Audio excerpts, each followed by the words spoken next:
వీక్షకులకు స్వాగతం, నమస్కారం. పులివెందుల ఎమ్మెల్యే జగన్మోహన్ రెడ్డి తన తోటి దొంగల్ని పరామర్శించడానికి, ఓదార్చడానికి నెల్లూరు వెళ్ళి అక్కడ మతి ప్రేమించి ఏఏ మాట్లాడుతున్నాడు.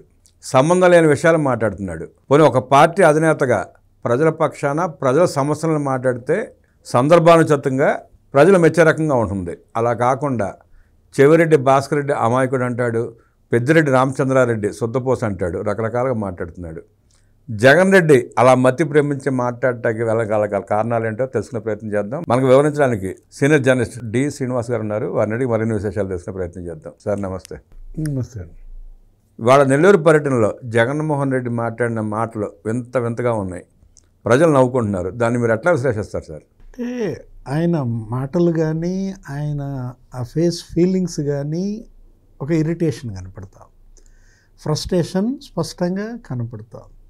ఇప్పుడు సరే ఫీలింగ్స్ లేకపోతే మాటల యొక్క తీవ్రత అది పక్కన పెడితే అసలు సబ్జెక్టుకు వస్తే ఏం మాట్లాడాడు? సబ్జెక్ట్ లేదండి. ఇప్పుడు ఎమర్జెన్సీ పరిస్థితులు ఉన్నాయంటాడు. ఏపీలో ఎమర్జెన్సీ పరిస్థితులు ఉన్నాయని నువ్వు ఆల్రెడీ చంద్రబాబు ముఖ్యమంత్రి అయిన నెల రోజులకే ఢిల్లీ వెళ్ళి ధర్నా చేశావు. అవును. ఇప్పుడు కొత్తగా ఏంటి? ఏపీలో ఎమర్జెన్సీ పరిస్థితులు ఉన్నాయని జగన్ అంటున్నాడంటే ఇప్పుడు మాస్క్ అడిగితే అతన్ని లాఠీలతో కొట్టి చంపుతున్నారా? లేకపోతే జై కొట్టకపోతే గొంతు కోసేస్తున్నారా? అంటే ఎమర్జెన్సీ పరిస్థితులు ఉంటే నువ్వు అసలు పర్యటనకు వచ్చే పరిస్థితి ఉండేది కాదు కదా. ఎమర్జెన్సీ పరిస్థితులు అంటే అవి ఏది మాస్క్ అడిగినాడిని నడి రోడ్డు మీద లాఠీలతో కొట్టి చనిపోయేటట్టు చేయడము, లేకపోతే ఆ జై జగన్ అన్నందుకు మరి అనలేదని గొంతు కోయడము. ఇప్పుడు ఇళ్ల పట్టాల సమస్య మీద అతనేదో వీడియో చేస్తే చంపేశారు. మద్యం ఇవాళ అధిక ధరలకు దోచేస్తున్నారని ఒకడు వీడియో చేస్తే అతను ఎలాడాడు. ఏది ఎమర్జెన్సీ పరిస్థితులు అనేది జనానికి తెలుసు. జగన్ 5 ఏళ్ళు ఎమర్జెన్సీ పరిస్థితుల, ఈ చంద్రబాబు 1 ఏడాది ఎమర్జెన్సీ పరిస్థితుల. తర్వాత ఏమంటాడు ఆయన? కాకాని గోవర్ధన్ రెడ్డి శుద్ధపూస అంటాడు. కాకాని గోవర్ధన్ రెడ్డి ఏ నేరం చేశాడని జైల్లో పెట్టాడు అంటాడు. ఇప్పుడు ఫోర్జరీ చేయడం నేరం కదా? ఎంపీ మాగుంట శ్రీనివాసులు రెడ్డి సంతకం ఫోర్జరీ చేయడం ఏంటండి? అంటే అక్కడ రిజర్వాయర్లో గ్రావెల్ కొట్టడానికి అనుమతి ఇవ్వండి అని ఆయన సిఫారసు చేసినట్టుగా ఆయన లెటర్ ప్యాడు, ఆయన సంతకం ఫోర్జరీ. ఒక కేసు కాదు కదా. ఇప్పుడు క్వాడ్జీ తవ్వకాలు 250 కోట్లు వైట్ క్వాడ్జీ కొల్లగొట్టేశారు. 700 కోట్ల రూపాయలు రాష్ట్ర ఖజానాకి నష్టం చేశారు. కాకాని గోవర్ధన్ రెడ్డి మీద కేసులు ఎందుకు పెట్టారంటే పక్కన పాపం కాకాని కూతురు కూడా ఉంది. ప్రసన్న కుమార్ రెడ్డిని పక్కన పెట్టుకుని ఏమని చెప్తాడు? 6 సార్లు ఎమ్మెల్యే, 6 సార్లు ఎమ్మెల్యే అని 6 సార్లు అన్నాడు. ఇప్పుడు 6 సార్లు ఎమ్మెల్యేని హైకోర్టు ఎందుకు అక్షంతలేసింది? ప్రసన్న కుమార్ రెడ్డి మీద హైకోర్టు సీరియస్ అయింది. ఇప్పుడు తనేమంటున్నాడు? ప్రసన్న కుమార్ రెడ్డికి సర్టిఫికెట్ ఇస్తున్నాడంటే ఇవాళ హైకోర్టు మరి జగన్మోహన్ రెడ్డి సమాధానం చెప్పుకోవాలి. ఒక మహిళా శాసనసభ్యురాలిపై మీరు 6 సార్లు ఎమ్మెల్యేగా ఉండి మీరు ఈ మాటలా మాట్లాడేదని అడిగి, అదేమంటే వాళ్ళు అనబ్జెక్షనబుల్ మాటలు వాళ్ళు మాట్లాడితే మేము అనబ్జెక్షనబుల్ మాటలు మేము మాట్లాడతాం. ఏంటి అనబ్జెక్షనబుల్? అతని యొక్క ఆ ఫ్రస్ట్రేషన్ ఏ స్థాయిలో ఉందో ఈ మాట ఏది అన్అబ్జెక్షనబుల్ అనే దాంట్లోనే బయటకు వచ్చింది. రకరకాలుగా మాట్లాడాడు. చంద్రబాబు శాడిజం పరాకాష్ఠగా చేరింది. ఎవరిది శాడిజం? ఇప్పుడు సైకో పోవాలి, సైకిల్ రావాలి అని ఆ స్లోగనే నీ కొంప ముంచింది. అవును. ఇప్పుడు ఆ రోజు మొత్తం అంతా ఒక పాట. ఆ పాటకు అందరు డ్యాన్సులు అసలు మామూలుగా వెళ్ళిందా? ఏది జగన్మోహన్ రెడ్డి ఇవాళ ఒక సైకోగా మరి ప్రజలు చీత్కరించారు. ఇప్పుడు మీరు చంద్రబాబు మీద శాడిజం అనే ముద్ర ఇస్తే జనం నమ్ముతారా? చంద్రబాబు శాడిస్ట్ అని ఇప్పుడు నీ కంటికి కనపడుతున్నాడా? ఆయన ఎన్నేళ్ల నుంచి రాజకీయాల్లో ఉన్నాడు? ఇప్పుడు 14 ఏళ్ళు 15 ఏళ్ళుగా ఆయన ముఖ్యమంత్రి, 15 ఏళ్ళు ప్రధాన ప్రతిపక్ష నాయకుడిగా చేశాడు. 47 ఏళ్ల రాజకీయ అనుభవం. శాడిజమా? ఎవరిది శాడిజం అనేది వాళ్ళు పోల్ పెట్టు. చంద్రబాబు శాడిస్ట్ అయితే అసలు ఈ రోడ్డు మీదకి వచ్చి ఈ రకంగా మాట్లాడే అవకాశం ఉండేది కాదుగా జగన్మోహన్ రెడ్డికి. అరే నా కార్యకర్తను నేను పరామర్శించడానికి ఆంక్షలు అంటాడు. ఆంక్షలు ఏంటి ఇందులో? నువ్వు మాజీ ముఖ్యమంత్రివి, నీ భద్రత ఇవాళ ఈ ప్రభుత్వానికి అవశ్యం. ఇప్పుడు ముఖ్యమంత్రిగా మీరు పనిచేశారు 5 ఏళ్ళు, అప్పుడు లేవా ఈ ఆంక్షలు? ఇంకా ఎక్కువ ఉన్నాయి. అప్పుడు నువ్వు కలిసావా జనాన్ని? అరే నువ్వు మబ్బుల్లో వెళ్ళావు, కింద రోడ్డు మీద ట్రాఫిక్ ఆపేశారు. నువ్వు ఇప్పుడు ఆంక్షల గురించి కొత్తగా నువ్వు గగ్గోలు పెట్టడం మనకైతే అర్థం కావట్లేదు. నువ్వు పర్యటన నువ్వు వస్తున్నావంటే చెట్లు నరికేశారు. ఇప్పుడు ఈ సంవత్సర కాలంలో ఎక్కడన్నా చెట్లు నరుకుతున్నారా? ఇప్పుడు ఇవాళ నువ్వు కాకాని వచ్చావు, కాకాని గోవర్ధన్ రెడ్డి పర్యటనకు వచ్చావు, ఏది నెల్లూరు, చెట్లు నరికారా? నీ భద్రత కోసం పెట్టిన ఆంక్షల్ని నువ్వే ఉల్లంఘిస్తే అంటే ఏంటి? నేను రోడ్ల మీదకి వెళ్తాను, నా వాళ్ళందరినీ రోడ్ల మీదకి రమ్మంటాను, భద్రత కల్పించండి అంటావా? అంటే నువ్వే పోయి నీ భద్రతను నువ్వు ప్రమాదకరం చేసుకుంటూ మళ్ళా ఎవరి మీదకి నెడుతున్నాడు ఆ నెపాన్ని? ప్రభుత్వం నెట్టే ప్రయత్నం చేస్తున్నాడు. ఇప్పుడు నీకు 58 మంది ఆమడు పోలీసు నీకు రక్షణలో ఉన్నారు. మాజీ ముఖ్యమంత్రికి ఎంత భద్రత ఇవ్వాలో అంత భద్రత నీకు ఇస్తున్నారు. 10 మంది ఆమడు పోలీస్ 3 షిఫ్ట్లు నీకు మొత్తం నువ్వు నిద్రపోయేటప్పుడు కూడా కాపలా కాస్తున్నారు. Z+ కేటగిరీ భద్రతలో ఉన్న నువ్వు జనం ఇలా చొచ్చుకుని జనంలోకి వెళ్ళకూడదన్న ఇది లేదా? ఈ ఇరిటేషన్, ఈ ఫ్రస్ట్రేషన్ ఇవాళ నెల్లూరులో ఎందుకయ్యా అంటే జనం రాలేదు కాబట్టి ఇక ఇతను మామూలుగా లేదనమాట. ఏంటి ఆ గంగ వెర్రులు ఎత్తుతారు చూసావరా, ఆ టైప్లో మాట్లాడాడు.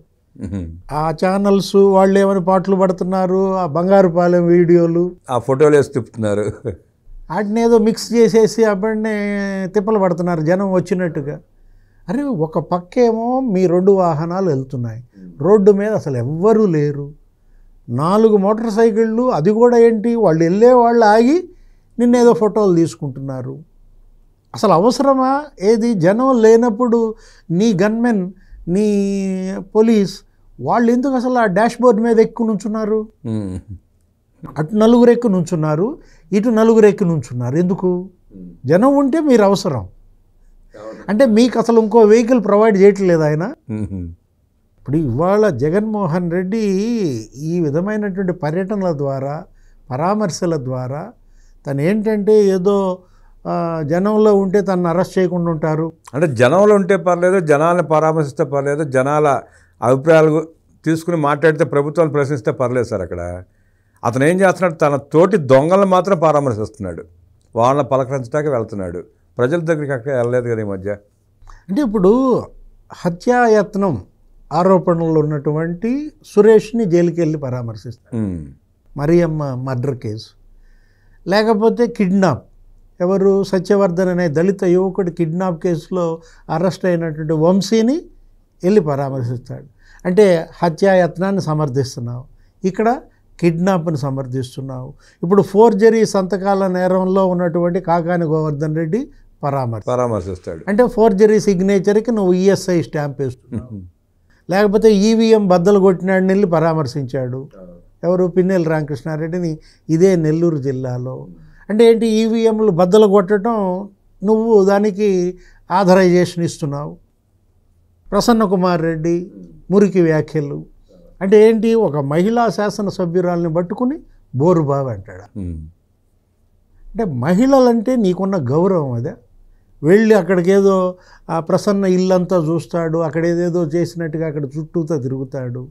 అంటే మీరే బద్దలు కొట్టుకుంటారు, మీరే వెళ్ళి పరామర్శలా, మీరే వెళ్ళి సందర్శనలా. ఒకవైపేమో అక్కడ లిక్కర్ స్కామ్ దర్యాప్తు. ఏది? ఈరోజు సిట్ రాజశేఖర్ బాబు వెళ్ళి డీజీపీని కలిశాడంట. రేపో ఎల్లుండో నోటీసులు ఇస్తున్నారు, బిగ్ బాస్కి అంటున్నారు. జగన్మోహన్ రెడ్డికి నోటీసులు ఇస్తున్నారన్న ఇరిటేషన్ ఇది అదే కనబడతా ఉందండి. మీరు అన్నట్టు ఫ్రస్ట్రేషన్, ఎంత ఫ్రస్ట్రేషన్లో ఉన్నాడంటే చంద్రబాబు గారికి 3 ఏళ్ళు 4 ఏళ్ళు జూనియర్ పెద్దిరెడ్డి రామచంద్రారెడ్డి ఎప్పుడో అక్కడ గొడవ అయిందంట, 4 పీకాడంట, అది కోపం అంట, అందుకే కొడుకుని అరెస్ట్ చేశాడంట. ఇందాక వ్యాఖ్యానిస్తాడు. అసలు తెలుసా అతనికి? పెద్దిరెడ్డి రామచంద్రారెడ్డి గురించి తెలుసా, చంద్రబాబు గురించి తెలుసా, ఏం తెలుసా అని మాట్లాడతాడు. నోటికి ఏది వస్తుంది. పెద్దిరెడ్డి రామచంద్రారెడ్డి చంద్రబాబుకి 2 ఏళ్ళు జూనియర్. పెద్దిరెడ్డి రామచంద్రారెడ్డి యూనివర్సిటీలో అడుగు పెట్టేటప్పటికి చంద్రబాబు యూనివర్సిటీ వదిలేశాడు. అవును. ఒకవేళ ఇది నిజమే అనుకుంటే రాజశేఖర రెడ్డి ఈ మాట ఎప్పుడన్నా చెప్పాడా? లేదు. రాజశేఖర రెడ్డి చంద్రబాబు ఎన్నేళ్ళు కలిసి రాజకీయం చేశారు, అదే రాజకీయం అంటే ఎన్నేళ్ళు ప్రత్యర్థులుగా నిలబడ్డ పోరాటం చేశారు. జగన్ రెడ్డి దిగజారుడు మాటలు పిచ్చి మాటలు కాకపోతే అదే చంద్రబాబు గారు కక్ష తెచ్చుకోదలుచుకుంటే ఇప్పుడు దాకా పెద్దిరెడ్డి రామచంద్రారెడ్డి ఈ స్టేజ్కి వచ్చేవాడండి. అసలు ఇది పెద్దిరెడ్డి రామచంద్రారెడ్డి క్లాస్మేట్ సుబ్రహ్మణ్య నాయుడు. సుబ్రహ్మణ్యం నాయుడు అని చెప్పి పుదుచ్చేరి సెంట్రల్ యూనివర్సిటీ డీన్. అతను స్పష్టంగా వీడియో చెప్పాడు. మొదటిసారి ఈ వాగుడు వాగినప్పుడే జగన్మోహన్ రెడ్డిని ఖండిస్తూ ఏమని చెప్పాడు, మేమిద్దరం క్లాస్మేట్స్ని, నాది ఆంథ్రోపాలజీ, పెద్దిరెడ్డిది సోషియాలజీ అని చెప్పి ఆయన ఒక వీడియో చేశాడు. ఏది, యూనివర్సిటీకి వెళ్ళి ఇది పెద్దిరెడ్డి రూమ్, ఇది నా రూమ్, ఇది మా హాస్టల్, ఇది డైనింగ్ రూమ్, ఇక్కడ చంద్రబాబు ఈ రూమ్లో ఉండేవాడు, ఏది ఆయన మాకన్నా 2 ఏళ్ళు సీనియర్, మా మధ్య పోటీ ఉండేది, నాకు అతనికి మధ్య ఎలక్షన్లో కంటెస్ట్ చేశాం. ఎవరు చెప్తున్నారా మాట? కట్టా సుబ్రహ్మణ్య నాయుడు చెప్పితే నువ్వేమంటావు? పెద్దిరెడ్డి చంద్రబాబు పోటీ చేశారు, పెద్దిరెడ్డి గెలిచాడు, ఆయన ఓడిపోయాడు, ఈయన ఆయన కొట్టాడు అంటే ఏంటంటే తను ఏది చెబితే అది నమ్ముతారు అనుకుంటున్నాడు. ఇంకో మాట అంటున్నాడండి, చంద్రగిరిలో చంద్రబాబు నాయుడు గారు ఓడిపోయి కుప్పం వెళ్ళిపోయాడంట. కుప్పం బీసీ కాన్స్టిట్యున్సీ కాబట్టి అక్కడికి వెళ్ళి ఉంచున్నాడంట. అసలు మాట్లాడటానికి ఏమైనా అర్థం పద్ధం ఉందంటారా? ఇప్పుడు 9 సార్లు గెలిచాడు. అదే బీసీ కాన్స్టిట్యున్సీ 9 సార్లు గెలిచాడు ఆయన. అంటే ఇవాళ ఒక రాజకీయ నాయకుడు వరుస పెట్టి 8 సార్లు ఒక నియోజకవర్గాన్ని నుంచి గెలిచాడంటే అది ఎంత స్ఫూర్తిదాయకం. మిగతా నాయకులందరూ ప్రజాప్రతినిధి అనేవాడు ఎలా ఉండాలి, ఏ విధంగా ప్రజాదరణ పొందాలి అంటే ఏంటి, ఆ నియోజకవర్గాన్ని ఆయన నర్చర్ చేసే విధానం. ఇవాళ 250 కుటుంబాలు అక్కడ ఆ నియోజకవర్గంలో దత్తత తీసుకున్నాడు. నువ్వు తీసుకున్నావా? ఒక్క కుటుంబానికి కూడా లేదు. నీ పులివెందుల నియోజకవర్గంలో మీరేం చేశారు? కడప పార్లమెంట్లో మీరేం చేశారు? అంటే ఇవాళ ప్రజాప్రతినిధి ఎలా ఉండాలి, ఒక గ్యాంగ్ లీడర్ ఎలా ఉండాలి, ఇది ఇవాళ ఆంధ్రప్రదేశ్లో ఉన్నటువంటి పరిస్థితి అన్నమాట. అతను ఈ జైలు యాత్రలు ఎందుకో నాకైతే అర్థం కాదు. అంతకుముందు నెల్లూరు జైలుకి వెళ్ళాడు, పిన్నెల్లి రామకృష్ణారెడ్డి పరామర్శ, గుంటూరు జైలుకి వెళ్ళాడు, నందిగం సురేష్ పరామర్శ, బెజవాడ జైలుకి వెళ్ళాడు, వంశీ పరామర్శ అన్నాడు. ఇప్పుడు నెల్లూరు జైలు చూసుకుంటున్నాడా? ఏ జైలు నాకు సూటు అంటే వసతులు ఎక్కడ బాగున్నాయి? గుంటూరు జైల్లో బాగున్నాయా, బెజవాడ జైల్లో బాగున్నాయా, నెల్లూరు జైల్లో బాగున్నాయా? రేపు రాజమండ్రి జైలుకి వెళ్తావా? మొన్న మిథున్ రెడ్డి అరెస్ట్ సందర్భంగా వాళ్ళు నెల్లూరు జైలు కావాలని కోరారు. నెల్లూరు జైలు కోరాడేంటి, అది బాగుంటుందేమో, రేపు నన్ను కూడా అరెస్ట్ చేస్తే అక్కడికి వెళ్ళొచ్చు అనే ఉద్దేశం వెళ్ళి అంటున్నాడు చూసుకోవడానికి. మీరు అన్నట్టు అంటే జగన్మోహన్ రెడ్డి అరెస్ట్ తప్పదు. ఆగస్టులో ఆయన అరెస్ట్ చేస్తున్నారు. అది ఎన్నో తారీఖు? 11వ తారీఖు అవుద్దా? అంటే 11కి ఆయనకి సెంటిమెంట్ ఏంటో మనకు తెలియదు. ఏది, ఆయన పేరే 11 రెడ్డి చేసి పారేశారు. నువ్వు 11 మంది శాసనసభ్యుల్ని గెలిపిస్తే సభా పోరాటం చేయాలి. అంటే సభా పోరాటం చేయుడు, వీధి పోరాటం చేస్తానంటాడు. ఇప్పుడు ఇది బల ప్రదర్శన చేయాల్సిన సమయమా? ఎన్నికలు ఉన్నాయా? ఇప్పుడు నిన్నేం వద్దనరు, చెయ్యి ప్రదర్శన. ఎప్పుడు ఎలక్షన్ వస్తే చేస్తారు జనరల్గా బల ప్రదర్శనలు. ఇవాళ ఇలాంటి పర్యటనలు ఎప్పుడు చేయాలా? ఈ పర్యటనలతో ఇతనేం సాధిస్తున్నాడు? దేనికోసం? ఇదొక హిడెన్ అజెండా.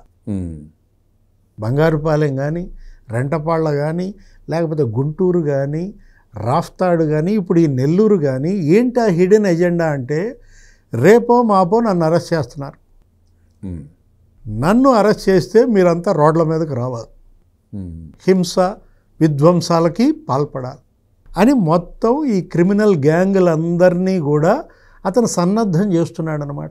మనం చూసాం బంగారుపాలెం ఒక డిఎస్పీని పట్టుకుని వాడెవడో వైసీపీ నాయకుడు చెయ్యి పట్టుకుని రప్ప రప్ప నరకండ్రా అంటున్నాడు. ఆయన ఎవరు? డిఎస్పీ.